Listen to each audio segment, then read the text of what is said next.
अल्हम्दुलिल्लाहि रब्बिल आलमीन वस्सलातु वस्सलामु अला रसूलिल अमीन व अला आलिहि व सहबिहि अजमईन अम्मा बाद। तरीका सबसे पहले यहीं से शुरू करते हैं। तरीका किसको कहते हैं? हाँ, एक आदमी फौत हो गया और जो माल छोड़ के गया उसको तरीका कहते हैं। तरीका का असल माना क्या होता है? ये अरबी लफ्ज़ है तरका यतरुकु, जिसके माने छोड़ना होता है। तरीका जिस लफ्ज़ से बना उसके माने छोड़ना।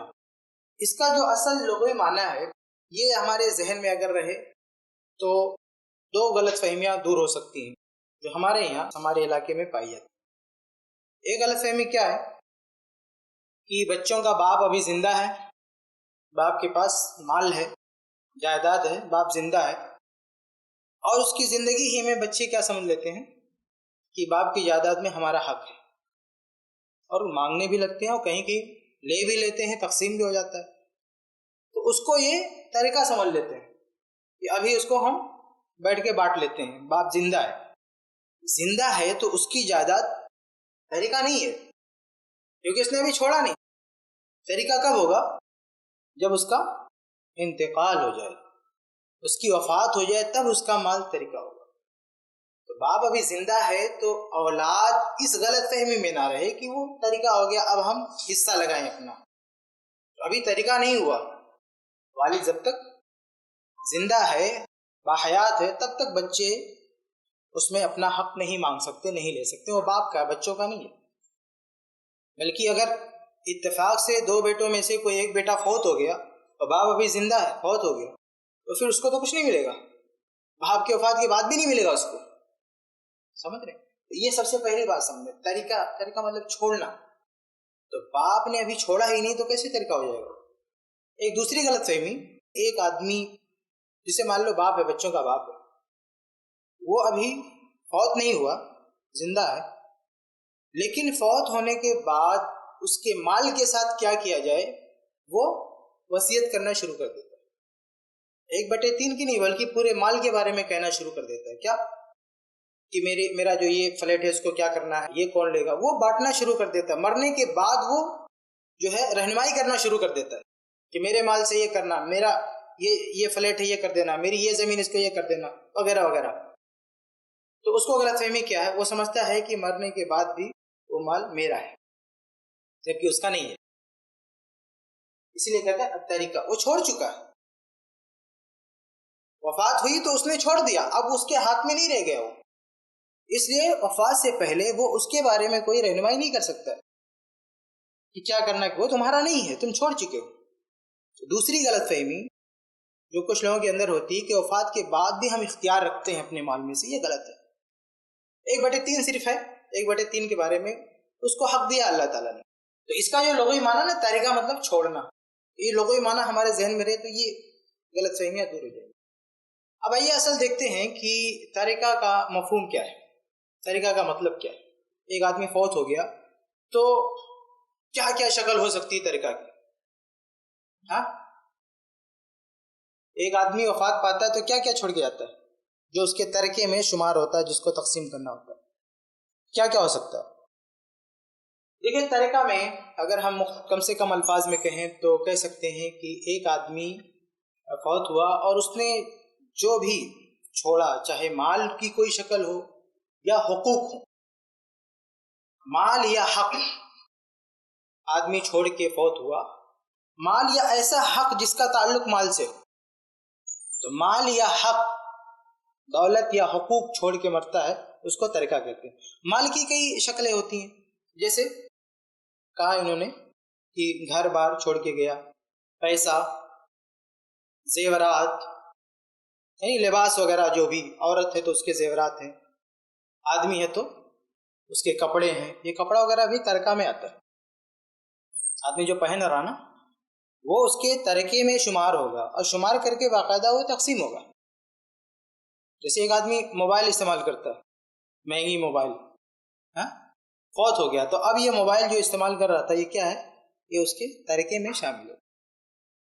जो कुछ उसकी अपनी बाइक है, उसकी कार है, सवारी है, ये सारी चीज़ें उसके तरके में शामिल हो जाएंगे और सबको तकसीम किया जाएगा। तो तरके में वो सारी चीज़ आ जाती है, माल की कोई भी किस्म हो। उसने किसी को पैसा दे रखा है, किसी ने उससे कर्ज ले रखा है, तो वो भी वापस लेके तरके में शामिल किया जाएगा। या इसने किसी से कर्ज ले रखा है, मरने वाला, इसने किसी से लाख रुपया ले रखा था और बदले में बतौर रहन उसके पास कुछ अपना माल छोड़ दिया था। ये जो माल बतौर रहन रखा हुआ है ना, ये भी उसके तरके में शुमार होगा। तो क्या करेंगे, तो जितना पैसा इसने लिया था उसको रिटर्न करेंगे और उसका रहन लाके तरके में शामिल कर देंगे। तो जो भी शक्ल है, जिस शक्ल का भी माल आदमी छोड़ के गया है, सबको तरके में शामिल किया जाएगा। घर हो, दुकान हो, माल हो, जमीन हो, उसका कपड़ा लत्ता, उसकी सवारी, उसका मोबाइल, जो कुछ है, ये सब तरके में शामिल है।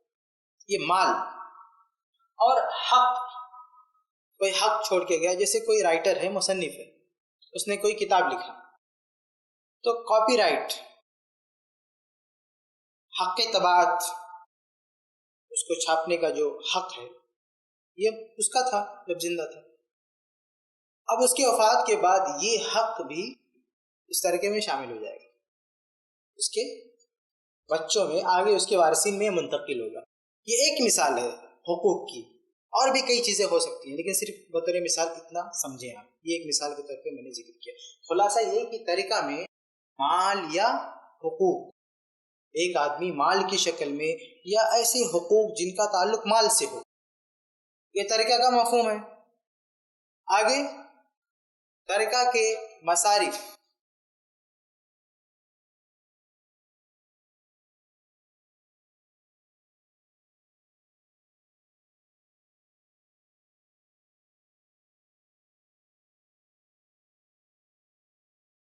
मसारिफ का मतलब ये कि तरीका को कहाँ खर्च करेंगे, मरने के बाद उसका तरीका कैसे कहाँ कहाँ खर्च होगा, इसको कहते हैं तरीका से मुतल्लिक हुकूक। सबसे पहली चीज क्या है,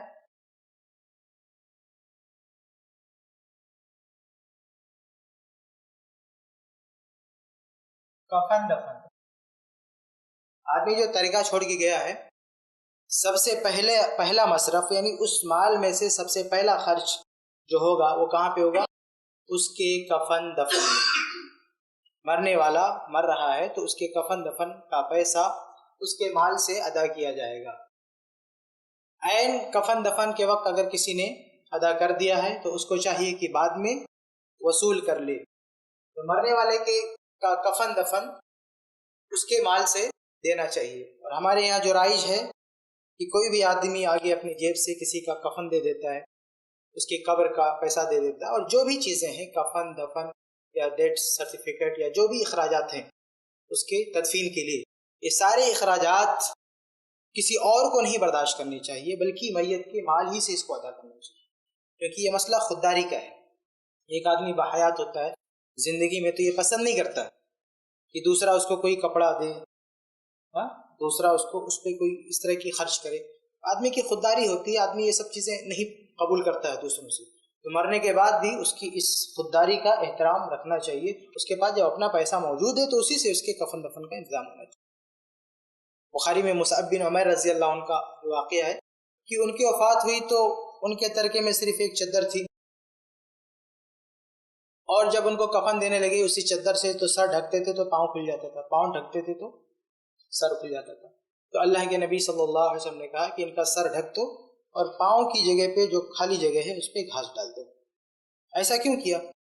सहाबे कराम रज़ी अल्लाह अन्हुम और मौजूद थे, वो शायद तो कफन दे सकते थे, अपने पैसे का कफन पहना सकते थे, लेकिन इस वजह से नहीं पहना है कि उनका अपना अभी इतना माल है कि उनका काम चल सकता है, इसलिए उनको खैरात का कफन देने की ज़रूरत नहीं है। तो ये आदमी की खुददारी का मसला है कि ज़िंदगी में आदमी खुददार है, किसी की खैरात नहीं खाता है, तो मरने के बाद आप क्यों खैरात खिलाओगे उसको खैरात का कफन क्यों दोगे आप? और बतौर तोहफा भी अगर कोई ये सोचे कि हम खैरात नहीं दे रहे, तोहफे के तौर पर उसको कफन दे रहे हैं, तो ये भी दुरुस्त नहीं है। क्योंकि तोहफा देने के लिए ये भी तो ज़रूरी नहीं कि सामने वाला उसको कबूल करे। एक आदमी फौत हो चुका है, कैसे आपको पता है कि वो कबूल करेगा नहीं कबूल करेगा? और दूसरी बात, जब वो जिंदा था तो क्या इस तरह के तोहफे कबूल करता था? क्या वो रमजान में कपड़े वसूलता था लोगों से, उसको दिए जाते थे? जब उसकी हयात में ऐसा उसका कोई मामला नहीं था, तो मरने के बाद हम उसके साथ ऐसे क्यों कर रहे हैं, जबकि उसके पास अपना माल है? माल नहीं होता तो अलग बात, लेकिन जब उसके पास अपना माल है तो उसी के माल से कफन बनाना। इसके बाद ये पहला खर्च निकाला जाएगा उसके तरीके से। इसके बाद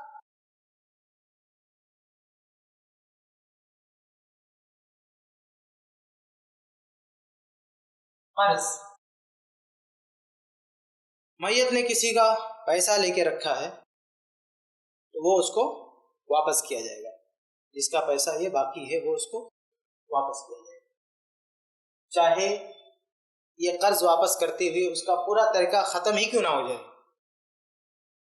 जैसे एक सवाल आया था ना कि वो कर्ज की रकम ज्यादा है, तरीका कम है, तो शायद किसी के जहन में ये हो कि बहुत ज्यादा बाकी है तो थोड़ा बहुत दे दें और कुछ आपस में बांट लें। ऐसा नहीं, ये पूरा का पूरा दे देंगे।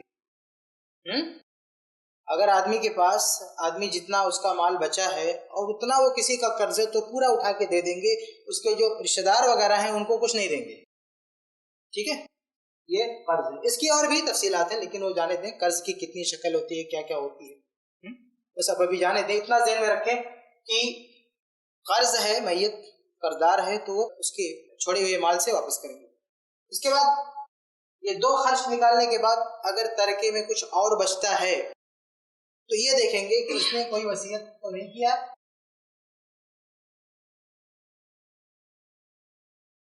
वसीयत की तनफीद, अगर उसने 1/3 वसीयत किया है, जायज वसीयत गैर वारिस के लिए, तो इन दोनों के बाद इतना हिस्सा उसके माल से निकाल लिया जाए। और कितना वसीयत कर सकता है? 1/3। मरने वाला 1/3 माल की वसीयत कर सकता है, और वारिस के लिए नहीं।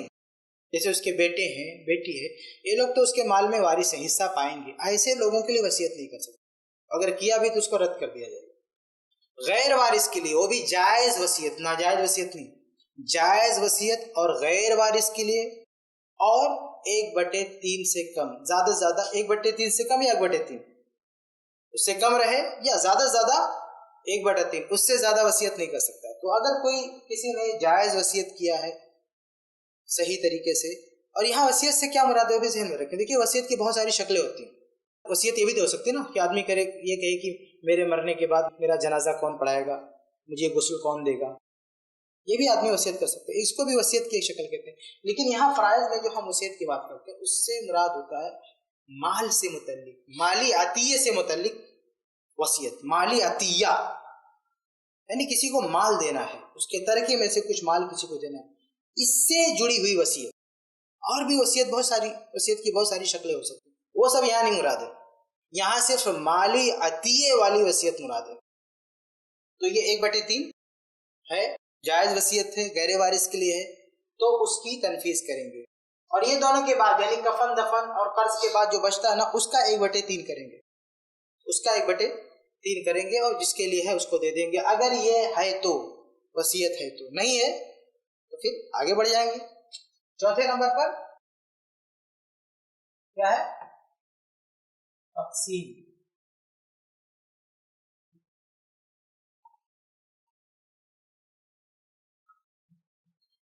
चौथे नंबर पर हम विरासत की तकसीम करेंगे। ये तीनों मरहला पूरा हो गया तो, और माल बच गया अभी, तो ये चौथे मरहले तक हम पहुंच गए और माल बचता रहा, तो क्या करेंगे? उसके जो वारिसीन हैं उनको देख के उनमें तकसीम करेंगे। लेकिन इस पे जो चौथा मरहला है, इस पर अमल करने से पहले, इन तकसीम विरासत, विरासत को तकसीम करने से पहले 4 चीजें कंफर्म करना जरूरी है। 4 चीजें कंफर्म होनी चाहिए, उसके बगैर ये अमल नहीं हो सकता। ये मैंने आपको बताया, ये तरक्का के मसारिफ, ये 4 इसी तरतीब से, इसी तरतीब से। अब हम आपको बताते हैं कि ये जो चौथे मरहले में अगर हम पहुंच गए, विरासत को तकसीम करना है, तो इससे पहले हमें 4 चीजें कंफर्म करनी जरूरी है। पहली चीज क्या?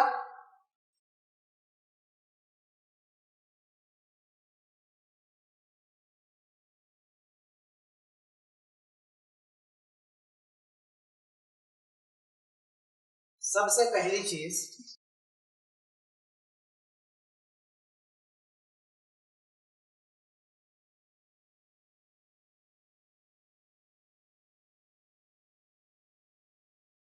ये देखेंगे कि भाई विरासत के सारे अरकान पाए जाते कि नहीं। विरासत की तकसीम तभी अमल में आ सकती है जब विरासत के सारे अरकान मौजूद हो। विरासत के अरकान मतलब पिलर जिनके बगैर तकसीम विरासत का कोई तस्वुर ना हो, और ये कुल 3 होते हैं।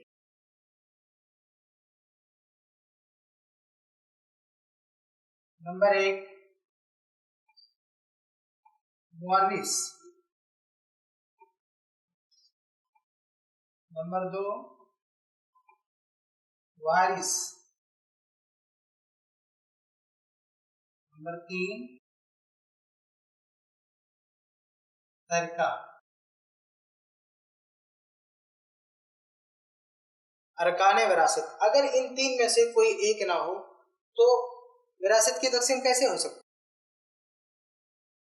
जैसे मुअर्रिस नहीं है, यानी कोई मरने वाला ही नहीं है, तब तो इस सब का कोई तस्वुर ही नहीं है।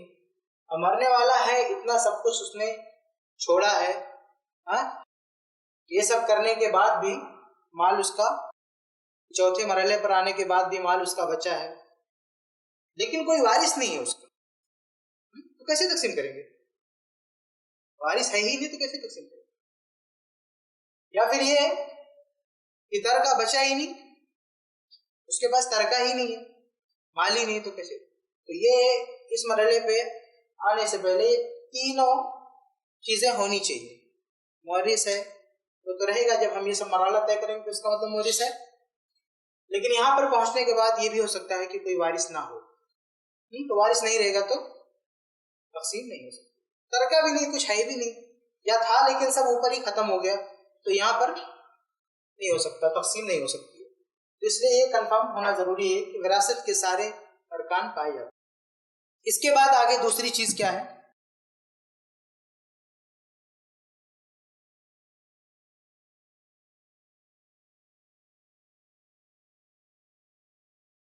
असबाब विरासत।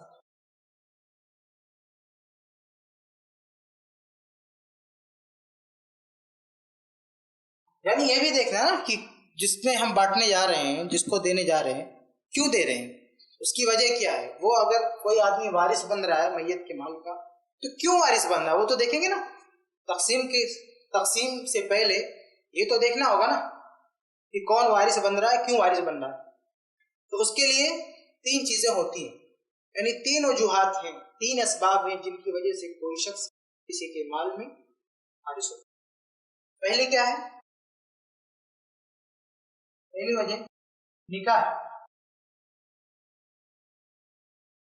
निकाह, किसी ने किसी से शादी कर लिया, निकाह हो गया, तो अब वो मरेगा तो उसके माल में इसका हिस्सा है। बीवी मरेगी तो उसके माल में से शौहर का हिस्सा है, कितना है वो आगे हम पढ़ेंगे। शौहर फौत हुआ तो उसके माल में बीवी का हिस्सा है। निकाह हो गया काफी, गर्जे भी रुखसती ना हुई हो, मियाँ बीवी एक दूसरे से ना मिले हो, सिर्फ निकाह ही हुआ हो, तो भी एक दूसरे के मरने के बाद एक दूसरे के वारिस होंगे, निकाह। दूसरी नसब। नसब खूनी रिश्ता, खूनी रिश्ता जो नसब साबित करे। किसी आदमी का कोई बेटा है, किसी का कोई बाप है, वगैरह वगैरह, इसको नसब कहते हैं। नसब सिर्फ खूनी रिश्ता काफी नहीं है, नसब होना चाहिए। मिसाल के तौर पर एक आदमी ने किसी औरत के साथ ज़िना किया, और ज़िना करने के बाद उसका जो बच्चा उसके पेट में हमल ठहर गया, और उसके कुछ दिनों के बाद दोनों ने शादी कर लिया। तो शादी करने के बाद जो बच्चा पैदा हो रहा है ये उसका खून है, लेकिन उसकी औलाद नहीं मानी जाएगी, वो उसका बाप नहीं होगा, नसब साबित नहीं होगा।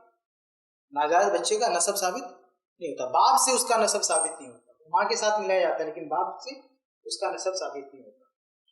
तो इसलिए सिर्फ ये नहीं देखेंगे कि भी खूनी रिश्ता है। ये जो मिसाल मैंने आपके सामने दिया, इसमें खूनी रिश्ता तो है लेकिन नसब साबित नहीं होता। तो नसब होना चाहिए। वजह क्या है? नसब। हमारे यहाँ तो शायद हमारे मुल्क में क्या है कि कोई नाजायज बच्चा अगर ये प्रूफ कर दे कि मैं उसकी औलाद हूँ, केस कर सकता है ना, उसका माल ले सकता है ना।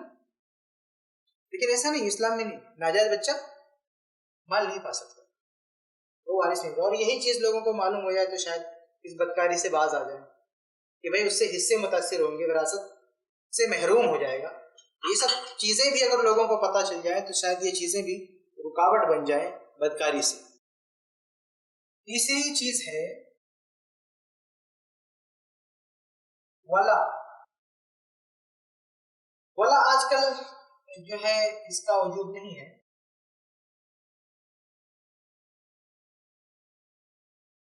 वला एक जमाने में ये ताल्लुक पाया जाता था, विरासत का ये सबब किसी जमाने में होता था, आज नहीं है, इसलिए इस पर हम ज्यादा बहस नहीं करेंगे।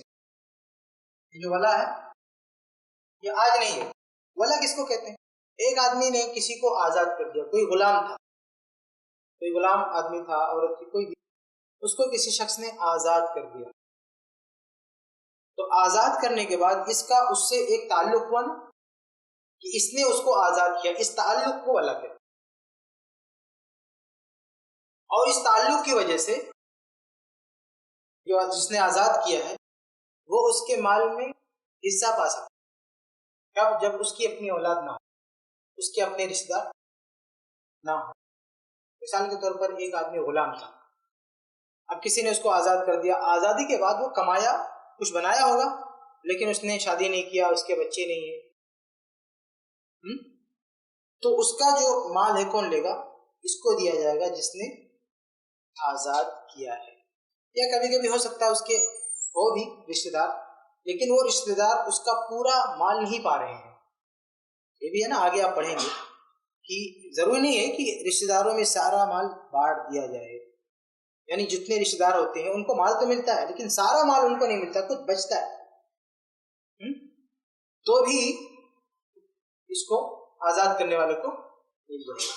बहरहाल वो अलग तफसीलें बाद में हम उसको देखेंगे। खुलासा ये है कि वाला ये आज चूंकि इसका कोई वजूद नहीं है, इसलिए इस पर मेहनत करने की जरूरत नहीं। ठीक है, इसको आप तो ये दो चीजें कंफर्म हुई। तक़सीम विरासत से पहले ये अरकान विरासत पाए जाते हैं। असबाब विरासत यानी हमने ये देख लिया कि कौन कौन रिश्तेदार है, किस वजह से है, ये भी कंफर्म हो गया। एक तीसरी चीज भी कंफर्म करेंगे आगे बढ़ने से पहले। क्या?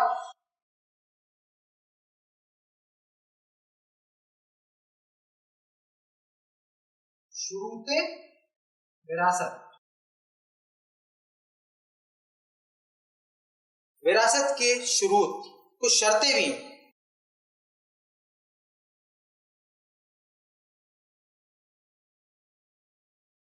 यानी अगर हमने ये भी देख लिया ना, दूसरी चीज कि विरासत का कोई ना कोई सबब है, तो उसके साथ कुछ शर्तें भी, कुछ कंडीशन, वो भी देखना जरूरी है, उसको भी कंफर्म करना जरूरी है। वरना इसमें कुछ गड़बड़ हुआ तो ये सब होने के बावजूद भी तकसीम नहीं होगा उनमें माल। ठीक है, तो ये शुरूत क्या है? शुरूत क्या है?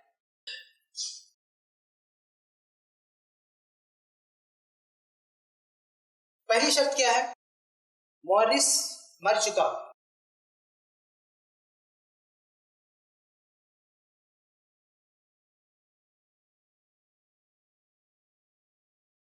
मौतुल मुअर्रिस, मुअर्रिस की वफात हो चुकी हो।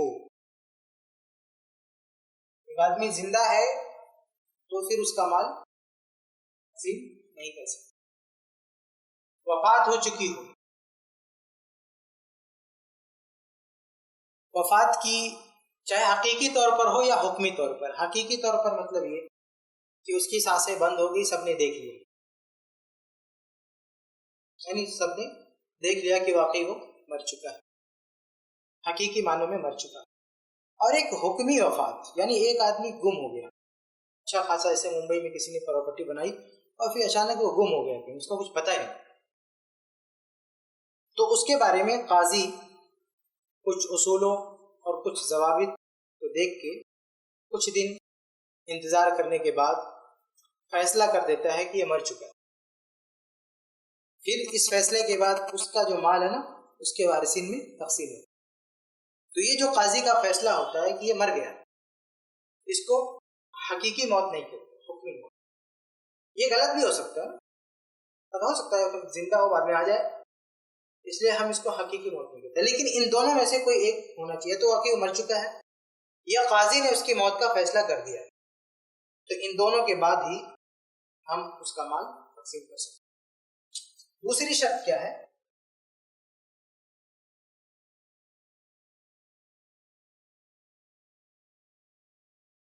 वारिस जिंदा हो। हाँ,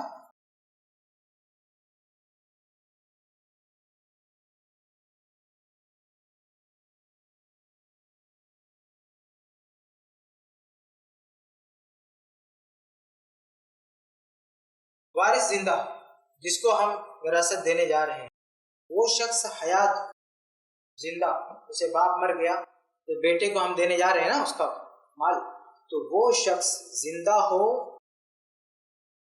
वारिस के मौत के वक्त, तकसीम विरासत के वक्त नहीं। जब ये मरा था, वारिस जिस दिन इंतकाल हुआ था उस टाइम पे वारिस जिंदा रहा। जैसे एक बाप है, आज किसी बाप का इंतकाल हुआ तो उसका बेटा आज के दिन उसकी वफात के वक्त जिंदा, तभी उसको हिस्सा देंगे। और मर गया बेटा, यानी उससे पहले ही मर गया, जैसे आज बाप का इंतकाल हुआ, आज से पहले उसके बेटे का इंतकाल हो गया, तो अभी उसको हिस्सा मिलेगा? नहीं मिलेगा, क्योंकि बाप की वफात के वो जिंदा नहीं। हाँ, बाद में ये भी फौत हो गया तो अलग मसला है। जैसे आज जो है किसी शख्स का इंतकाल हुआ और आज के एक हफ्ता बाद उसके बेटे का भी इंतकाल हुआ, तो उसको देंगे हिस्सा, है ना, क्योंकि इसके वक्त यानी मुअर्रिस के वफात के वक्त वो जिंदा था, बाद में वफात हुआ, यानी जिंदा होते उसका हक बन गया, अब उसको अभी मिल नहीं सका था एक हफ्ता तक, तो घर मर गया लेकिन उसका हक तो बन चुका था। तो ये दूसरी शर्त है कि वारिस जिंदा, कब? वारिस के वफात के वक्त ये जिंदा, हकीकी तौर पर जिंदा हो या हुक्मी तौर पर। यहाँ भी दो शक्ल है जिंदगी। हकीकी तौर पर जिंदा, जैसे एक आदमी आप देख रहे हैं सांस ले रहा है, चल फिर रहा है, जिंदा है। और एक जिंदगी ऐसी भी होती है जिसको हम हुक्मी जिंदगी कहते हैं। जैसे कोई औरत है, अब वो अमल से, पेट से एक माह हुआ, एक माह का है अमल, उसको तो नहीं कहेंगे ना जिंदा है वो, है ना।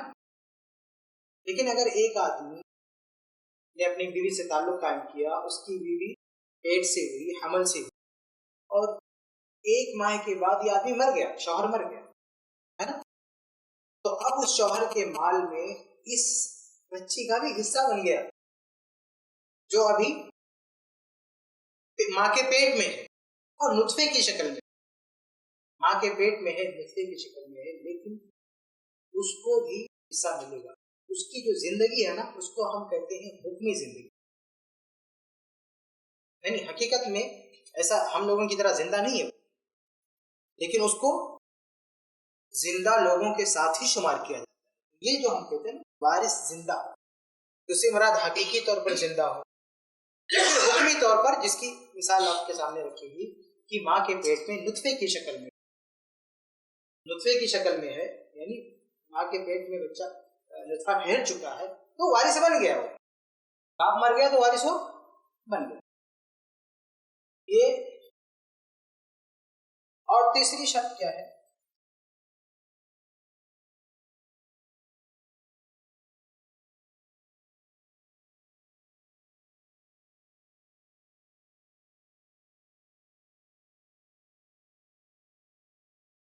सबब विरासत की नौइयत का इल्म।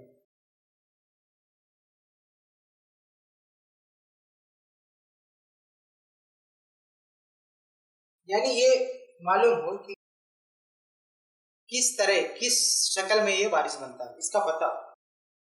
यानी ये जो असबाब विरासत है ना, तीन, इन तीन में से क्या है वो पता। यानी उसका, इस वारिस का मुवारिस से जो ताल्लुक है वो किस टाइप का ताल्लुक है, उसका इल्म हो, उसका पता हो, उसका सबूत हो, वो मालूम हो। ये 3 चीजें। तो ये शुरूते विरासत, कंडीशन। तो तकसीम विरासत से पहले क्या देखेंगे? अरकान विरासत, विरासत के जो पिलर्स हैं वो सब हैं। उसके बाद क्या? असबाब विरासत, क्यों कोई किसी का वारिस बनता है, रीजन क्या है, तो ये देखेंगे। कोई होना चाहिए। शुरूते विरासत क्या होती है, और ये इन 3 चीजों को देख के होता है असबाब विरासत, कोई सबब होना चाहिए। ये शुरूते विरासत, विरासत के शुरू यानी कंडीशन क्या है वो देखेंगे। और चौथे नंबर पर एक और चीज देखेंगे,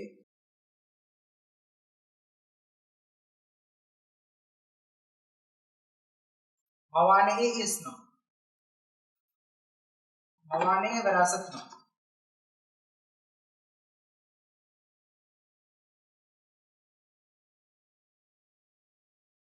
कभी कभी क्या होता है कि एक आदमी, यानी ये सारी तीनों चीजें पाई जाती हैं, अरकान विरासत भी सब हैं, असबाब विरासत भी पाए जाते हैं, यानी वारिसीन जो वारिस बनने, तो कोई ना कोई सबब है, और ये सारी शर्तें भी पाई जाती हैं।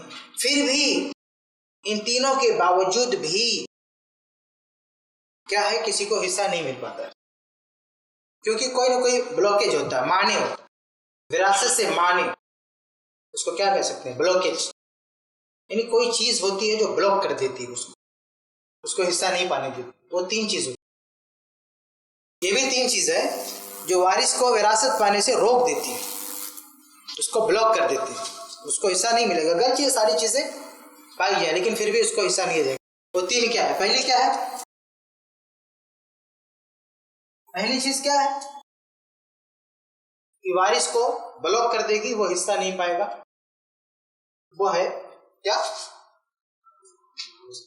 हाँ, कत्ल। बहुत अच्छी बात बताई आपने।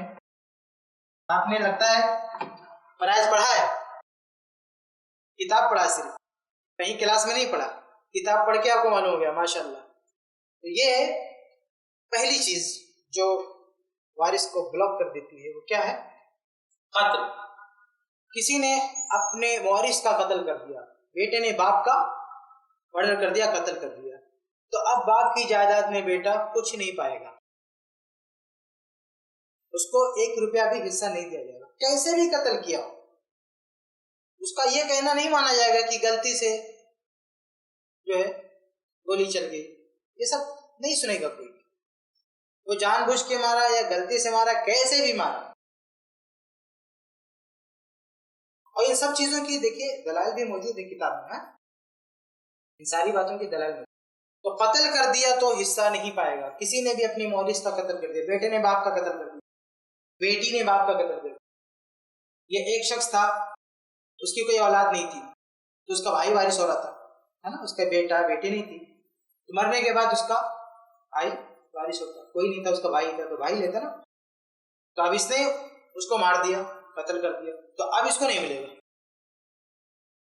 अगर किसी ने अपने मौलिस का कत्ल कर दिया तो उसको हिस्सा नहीं मिलेगा, चाहे जो भी वजह रही हो, चाहे गलती से ही क्यों ना हो गया, एक्सीडेंट ही क्यों ना हो गया।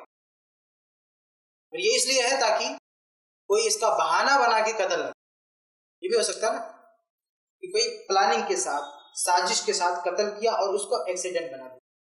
आजकल बहुत होता है, ऐसा भी कत्ल होता है कि कत्ल को हादसा बना देते, कत्ल को एक्सीडेंट बना देते।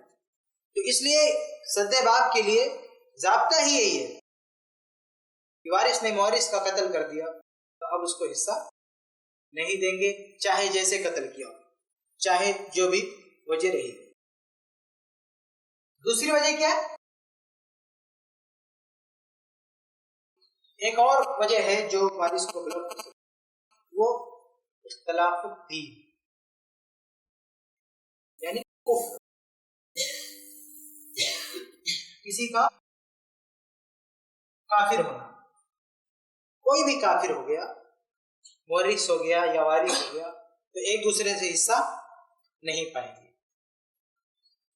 कोई आदमी, एक बाप है वो काफिर है, उसका बेटा मुसलमान हो गया, तो उसके माल में सब हिस्सा,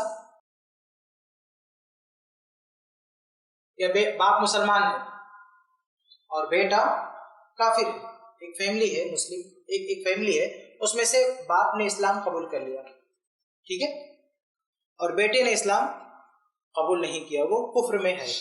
तो अब बेटे की, अब बाप की मिरास में बेटा हिस्सा नहीं पाएगा, क्योंकि दोनों का दीन अलग है। बाप मुसलमान है, बेटा काफिर, काफिर बेटा मुसलमान बाप से हिस्सा नहीं पा सकता। ऐसे ही बाप अगर काफिर है और बेटा मुसलमान हो गया तो भी ये उसके माल से हिस्सा नहीं पा सकता। दोनों का दीन एक होना चाहिए, वारिस मोरिस का दीन एक होना चाहिए। तो ये कत्ल, दूसरा कुफ्र, तीसरा क्या है? तीसरी चीज भी है जो विरासत से ब्लॉक कर देती है, गुलामी।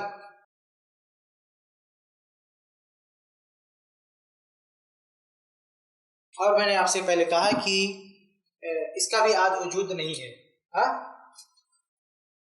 इसलिए इस पर ज्यादा बहस करके कोई फायदा भी नहीं। तो ये पूरा खुलासा है। यानी मीरास से मुतल्लिक जो इब्तिदाई बातें होती है वो हम इनमें जानते हैं, ठीक है। तो ये तरके के बारे में मैंने आपको बताया, तरका किसको कहते हैं। फिर उसके मसारिफ इसी तरतीब के साथ, सबसे पहले कफन दफन में खर्चा लगाया जाएगा, फिर कर्ज अदा किया जाएगा, उसके बाद अगर वसीयत की है तो वो दिया जाएगा, इन दोनों के बाद जो बचा उसमें से 1/3 ज्यादा जो वसीयत किया वो दिया जाएगा। इन तीनों के बाद जो बचता है वो वारिसीन में तकसीम होगा। लेकिन वारिसीन में तकसीम होने से पहले ये 4 चीजें कंफर्म होनी चाहिए। पहली क्या? विरासत के सारे अरकान मौजूद हों। दूसरा, असबाब विरासत यानी कोई सबब मौजूद हो। और तीसरा, शुरूत, विरासत की सारी शर्तें पाई जाएं। और चौथा, कोई माने ना हो, कोई ब्लॉकेज ना हो, वारिस को कोई चीज ब्लॉक नहीं कर रही हो। तो ये सारी चीजें देखी गई। तो अब जो अगला अमल होगा वो विरासत की तकसीम का। यहाँ तक समझ लें आप, पहला हिस्सा आपके सामने खत्म। आगे हम पढ़ेंगे वारिसीन की लिस्ट, कौन कौन वारिस।